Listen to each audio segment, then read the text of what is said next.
शूर्पकर्णं गजवक्त्रं चतुर्भुजं पाशाङ्कुशधरं देवं ध्यायेत् सिद्धिविनायकम्।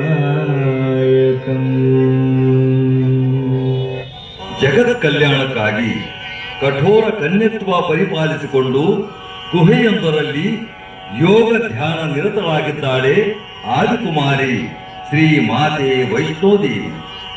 ಈ ಮಾತೆಯ ಯೋಗ ಧ್ಯಾನ ಯಾರಿಂದಲೂ ಭಗ್ನಗೊಳ್ಳದಿರಲೆಂದು ಸಾಕ್ಷಾತ್ ಆಂಜನೇಯನೇ ಸರ್ಪಗಾವಲಾಗಿ ಶ್ರೀರಾಮನ ಧ್ಯಾನದಲ್ಲಿ ತಲ್ಲೀನನಾಗಿದ್ದಾನೆ.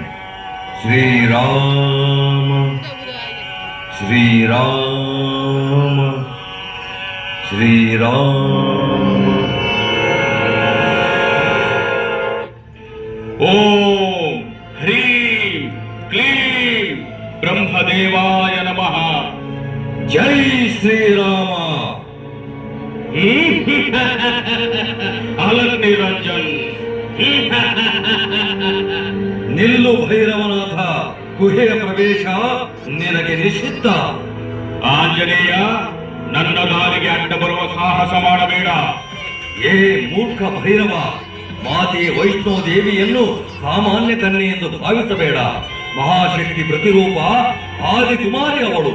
ಶ್ರೀಮಾತೆಯ ಯೋಗ ಧ್ಯಾನಕ್ಕೆ ಭಂಗ ತರದೆ ನೀನಿಲ್ಲಿಂದ ಹೊರಡು ಮೊದಲು. ಏನು, ಬಂದ ಕಾರ್ಯವನ್ನು ಸಾಧಿಸದೇ ಹೊರಡುವುದೇ? ಸಾಧ್ಯವಿಲ್ಲ. ಇಂದು ವೈಷ್ಣೋ ದೇವಿಯ ತಪೋಭಂಗಗೊಳಿಸಿಯೇ ತೀರುತ್ತೇನೆ. ಅದನ್ನು ತಪ್ಪಿಸಲು ಯಾರಿಂದಲೂ ಸಾಧ್ಯವಿಲ್ಲ.